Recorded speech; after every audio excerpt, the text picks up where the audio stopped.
안녕하세요. 매일 아침 말씀 묵상에 오신 여러분을 진심으로 환영합니다. 12월 6일 수요일 전혀 다른 하나님을 소개함. 생각할 문제, 바울은 어떤 접근 방식을 취하고 있는가?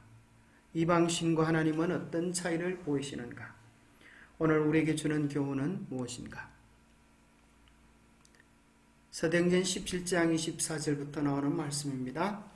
우주와 그 가운데 있는 만물을 지으신 하나님께서는 천지의 주제시니 손으로 지은 전에 계시지 아니하시고 또 무엇이 부족한 것처럼 사람의 손으로 섬김을 받으시는 것이 아니니 이는 만민에게 생명과 호흡과 만물을 친히 주시는 이심이라. 인류의 모든 족속을 한 혈통으로 만드사 온 땅에 살게 하시고 그들의 연대를 정하시며 거주의 경계를 한정하셨으니 이는 사람으로 하나님을 더듬어 찾아 발견하게 하려 하심이로되 그는 우리 각 사람에게서 멀리 계시지 아니하도다.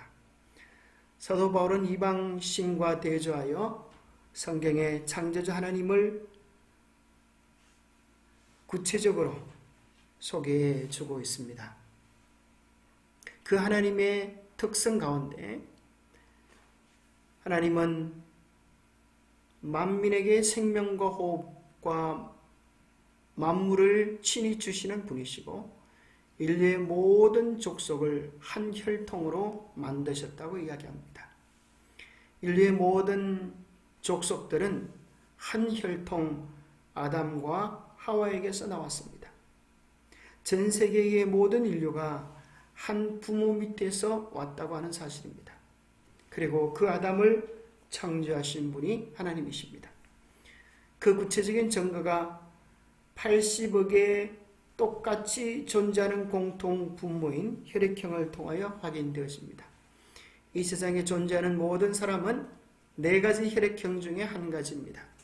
A형과 B형 혹은 AB형 혹은 O형입니다. 영어를 배울 때에 A, B, C, D 순으로 배웁니다. 왜 혈액형에는 C도 없고 D도 없을까요? 오직 A, B만 존재하는 것입니다. O형은 주체적 특성을 가진 것이 아니라 의존되어져 있습니다. 그래서 AO도 A형이고 AA도 A형입니다. 우리는 첫 번째 사람의 혈액형을 특성을 AO라고 하고 두 번째 사람의 혈액형의 특성을 BO라고 하면 이러한 네 가지 종류의 혈액형이 나오는 사실을 확인할 수 있습니다. A와 B가 합쳐져서 AB, A와 O가 결합되어져서 A형, B와 O가 합쳐져서 B형, 그리고 O와 O가 합쳐져서 O형입니다. 이 혈액형은 인류의 조상이 두 사람 곧 아담과 하와에게서 왔음을 증거해 주고 있고 오늘 사도행전 17장 바울이 이야기하는 모든 족속을 한 혈통에서 만드셨다라고 하는 사실을 우리에게 이야기해 줍니다. 바울은 먼저 그들이 지금 가지고 있는 영적 인식과 성실함을 칭찬해 주고 있습니다. 그들의 우상 숭배를 비난하지 아니하고 그들을 인정하면서 타인의 종교를 인정하면서 하나님을 소개해 주고 있습니다. 둘째로 바울은 자신이 그들의 믿음을 연구했으며 그것을 통해 발견한 것을 존중하는 모습을 보였습니다. 세 번째로 바울은 그들의 종교를 연구하면서 발견한 그들이 알지 못하는 신에 대하여 특별한 사실을 이야기하겠다고 설명합니다.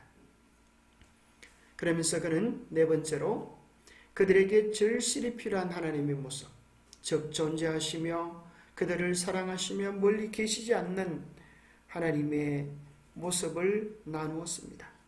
마지막으로 바울은 그들이 아직 알지 못하는 이 하나님에 대한 지식을 거부하는 것이 무엇을 의미하는지를 경고하면서 그의 설교를 마무리 짓습니다. 이방신과 하나님은 어떤 차이를 보이고 있습니까? 아테네의 신들은 사람들에게 신전을 요구합니다. 그리고 그 신전을 준비하지 아니했을 때는 재앙으로 응답합니다. 바울이 소개한 하나님은 인간이 만든 전에 계시지 아니하고 온 우주를 주관하시는 분이십니다.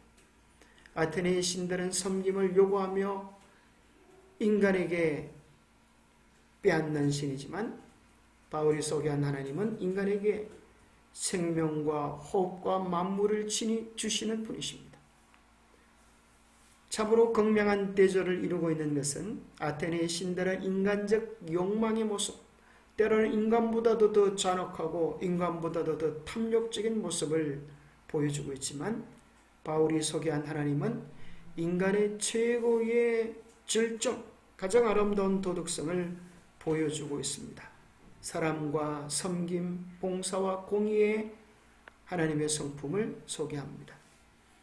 신들의 수를 보면 아테네에서는 수많은 것들이 다 신들이 하는 작용으로 묘사합니다. 다양한 신들을 소개하지만 바울이 소개한 하나님은 유일신 참 하나님, 삼위일체의 하나님을 소개합니다. 아테네의 신들은 인간처럼 죽기도 하지만 바울이 소개한 하나님은 영원 불변한 하나님이십니다. 궁극적으로 아테네의 신들은 인간이 만든 신들이지만 바울이 소개한 하나님은 인간을 창조한 창조주요, 구속주요, 온 세상을 심판하러 오실 심판주가 되실 것입니다.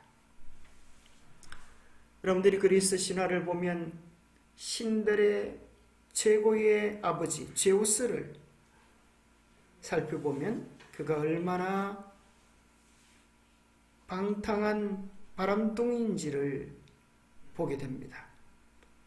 예쁘고 마음에 드는 여인이 있으면 신이든 사람이든 가만히 내버려 두지 않는 제우스의 탐욕스러운 모습을 보게 됩니다. 능욕당하고 버려진 제우스의 여인들, 이런 유튜브 방송도 있습니다.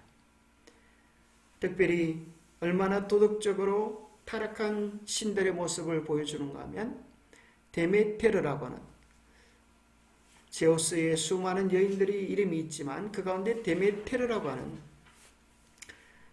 그 여인을 겁탈한 내용을 보면 참으로 그들의 끝장판 도덕성을 보게 됩니다. 제우스를 피하려고 암소로 변신한 누이 데메테르를 황소로 둔갑해 겁탈했다. 이들 사이에 태어난 아이가 후에 지하세계의 여왕이 된 페르세포네이다.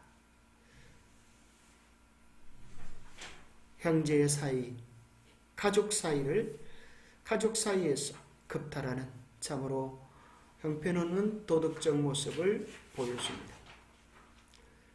영감의 교훈입니다. 바울이 여호와 하나님을 그들의 아버지로 설명함. 아덴의 아레오파고 회집에서 과학에는 과학으로, 이론에는 이론으로, 철학에는 철학으로 응수하는 바울을 보라. 그는 하늘로부터 오는 사랑에서 생기는 기질을 가지고 사람들이 모르면서 섬기는 소위 알지 못하는 신은 바로 여호와이신 것을 지적하고 그리스 시인의 말을 인용하여 여호와는 아버지 되시는 하나님이요 저들은 그 아들인 것을 설명하였다. 우리는 그 속에서 영혼을 향한 바울의 열정과 사랑을 발견하게 됩니다. 기도하겠습니다. 하나님 아버지, 우리도 아덴 사람들을 사랑하는 마음으로 다가간 바울의 열정과 사랑을 본받기를 원합니다. 세상의 그 어떤 신과 비교할 수 없는, 견줄 수 없는 하나님의 공의와 사랑과 자비와 위대한 성품을 깨닫게 하심을 인하여 감사합니다. 어떻게 하면 영혼들을 주님 앞에 인도할 수 있을지 하나님께 지혜를 구합니다. 그들을 위하여 기도하고 참 하나님을 전하는 열심과 지혜가 우리에게도 있도록 도와주시옵소서. 우리의 마음속에 주님이 영혼들을 사랑했던 것처럼, 바울이 영혼들을 사랑했던 것처럼 그런 사랑들을 우리에게도 허락해 주시옵기를 우리 주 예수 그리스도로 머지하여 간절히 간구하옵나이다.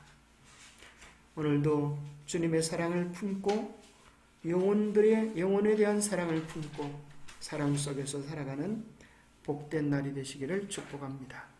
감사합니다.